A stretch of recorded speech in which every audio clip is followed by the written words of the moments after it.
There was a time when your heart trembled as you stood before Allah. A time when tears would roll down your face as you recited His words. A time when Salah wasn't just movement, it was connection, it was love, it was life. But now, you stand. You bow. You prostrate. And your eyes are dry. Your heart feels heavy. And you wonder, what happened to me? Why can't I cry in Salah anymore? The truth is, every believer goes through moments like this.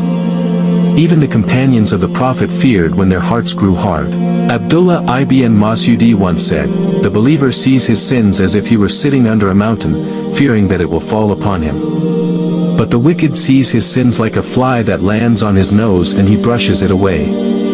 So if you are worried that your heart feels dry, know this, that worry itself is a sign of faith. Because only a believer cares when their salah feels empty. The Prophet himself made dua, saying, "O Allah, I seek refuge in you from knowledge that does not benefit, from a heart that does not humble, from a soul that is never satisfied, and from a supplication that is not answered." Muslim.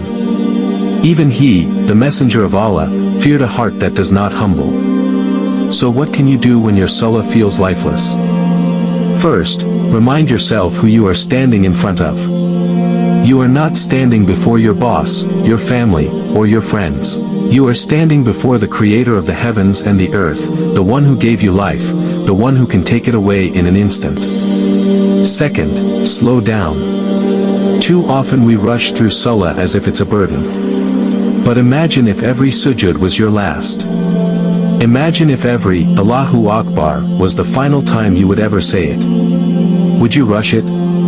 Or would you savor it with every breath? Third, bring the Quran into your heart.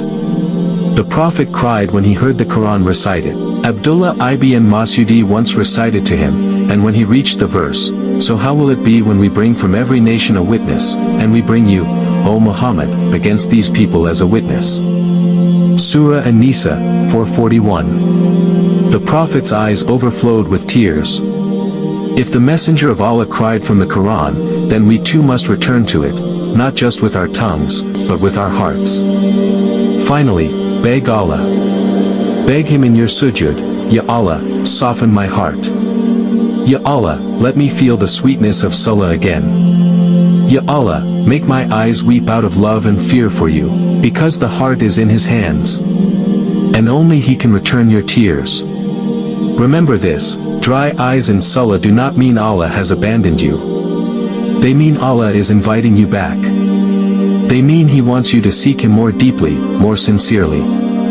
So don't give up. Keep standing. Keep praying. Keep asking.